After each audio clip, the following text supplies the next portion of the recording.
I'm sure you have seen the Meta M4 in full action in several clips, several streams, how people flatten whole servers with it.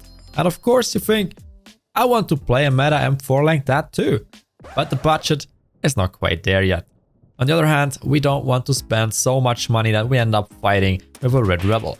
But good news, because there's something in between which can absolutely keep up in the late game, even against the Meta M4. So let me introduce why you should be playing the AK-101. And as always in this series, we start with how well can you mod the gun. And a good thing about the AK-101 is that mods are shared by both families, from the AK as well as the M4. And those two are simply the standard for modding. So good news for all you LEGO enthusiasts. On top of that, you can make very pretty and good looking builds with it. I love you. But there, the strength in terms of modability of this weapon does not even stop. Because as I said, it shares the mod of two weapon families. At the front, for example, the barrel, we can use M4 attachments with adapters. So it lets us use a muzzle breaker silencer combination. In the middle, we have AK mods. And on the back, we can use both again. And when we look at the example build right here with 55 recoil, we get to it later what that means compared to an M4, then we see this is incredibly cheap. So we start at the front, and as I said, with the adapter, we can use a muzzle brake in combination with a silencer. It's simply the strongest combination in Tarkov currently and always has been. Then a simple foregrip, fashion dust cover for a scope, simple recoil pad in the back, and there you go. And as you can see, this is extremely cheap to mod. And still, the stats are absolutely amazing. Beautiful. And since all of those attachments are available pretty early, except for the silencer, but with the flea market you have that as well, meaning you can play that at level 15. But speaking of prices, let's move on to the next topic. How affordable is the AK-101? The weapon itself can be bought at mechanic level 2. Here the gun costs around 42,000 rubles. On the flea market, usually around the same. Unfortunately, there is no way to craft or trade the weapon, which is a pity because trading usually allows for some creative ways to get it cheaper, but oh well, maybe in the future.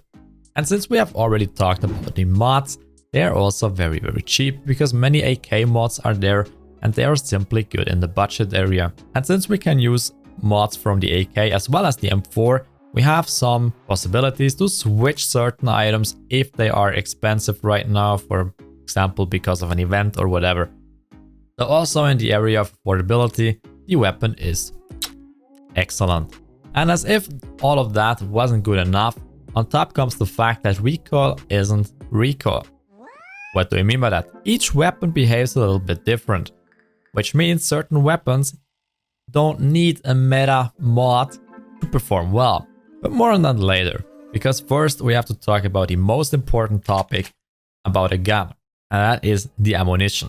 And the 5.56 has never disappointed. One of the best in the game since Tarkov has been around and probably always will be. Two in particular stand out here. Of course the M855A1, an absolute no-brainer, and also the M56A1.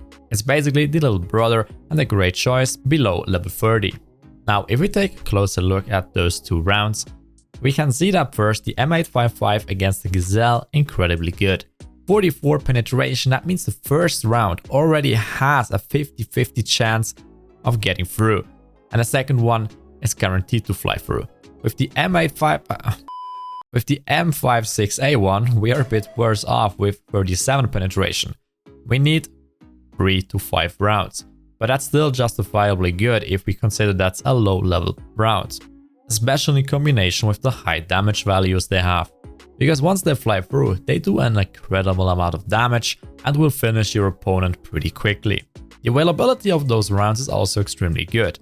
Peacekeeper level 2, and we have the M856A1 for $3 something. For that we have to do the Cold Part 1, which is a pretty early mission though, but it's not too bad.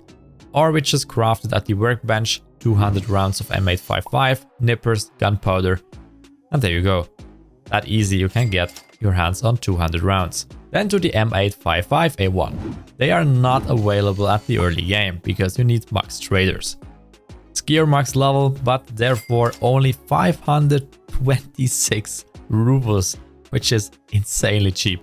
Or a Peacekeeper level 4 for 7 something dollars. They're limited to 90 per restock though, but you can buy them a few times and you'll probably have enough rounds for some time. Now, why not play the M995, I hear you ask? Now, the problem with the M995 is it has a very good penetration, yes, but relatively little damage in comparison. The problem here is simply that when a bullet flies through, it doesn't deal that much damage. And if you then hit an arm or a stomach with 1 or 2 rounds, you suddenly need 1 more round than you would have with the M855A1, and that's why nobody plays it. So exactly the same as with the Igolnik, it just deals too little damage. Okay, but now that all of this is through, let's get to the interesting part. How does the gun perform on close range? And to make it briefly, just absolutely amazing. But that's less because of the weapon and more because of the ammo. Because the ammo is simply a shredder. It basically eats armor alive, still deals a lot of damage, and almost like the BP, it's just at a good spot because level 5 armor is usually the meta. And this is where the M855 shines. But there is one drawback. With a build with 50 recoil, you can't just spray your opponent above 50 meters. But below that, it's super easy to act because the point of recoil is recoil isn't recoil. Each weapon has its own pattern, which is influenced by the recoil value again. Means a 50 recoil AK-101 looks like this. A 50 recoil M4 on the other hand looks like this. Only when we use an M4 with 30 recoil, the pattern looks similar to the AK-101.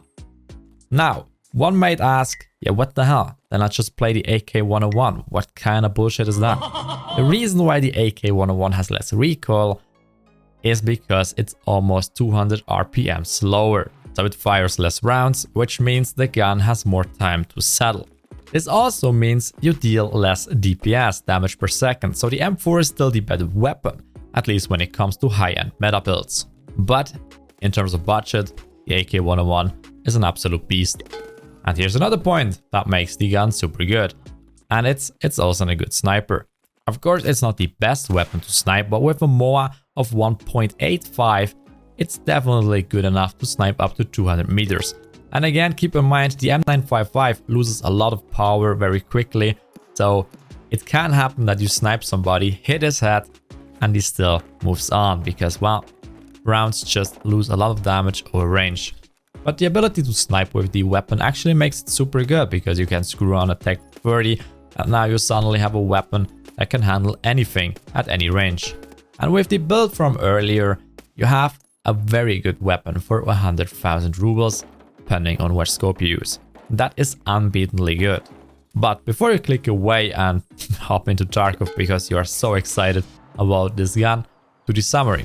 So all in all, it's a super weapon.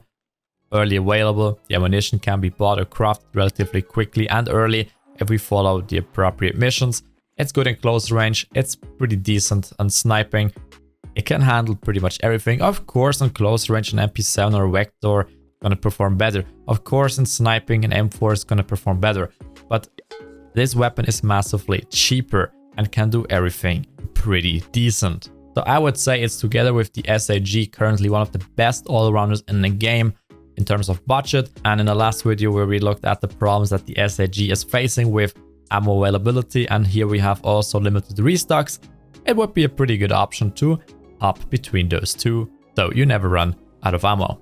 I myself played the weapon for a very long time, as you can see by the mastering level, and I can simply say it's incredibly reliable, super strong in various situations, super all-rounder, super easy, available pretty early in the game, and for a lazy piece of whatever like me, it's just super properties because, well, you can make 10 of them, have them in your stash, and you can equip yourself in a matter of seconds, and whatever the game throws at you, you can handle it. So even if you don't get your amazing M4 clip at the end, you can still flatten entire servers with that thing. And then as always, if you enjoyed the video, don't forget to thumbs up as it really helps the channel. Thanks for the support. Let me know what you think in the comment section down below. If you really want to support the channel, consider becoming a channel member to help cover the expenses for licenses like music, animations, and, well, whole video making process. Thanks a ton for that. And I'll see you all in the next video. Take care.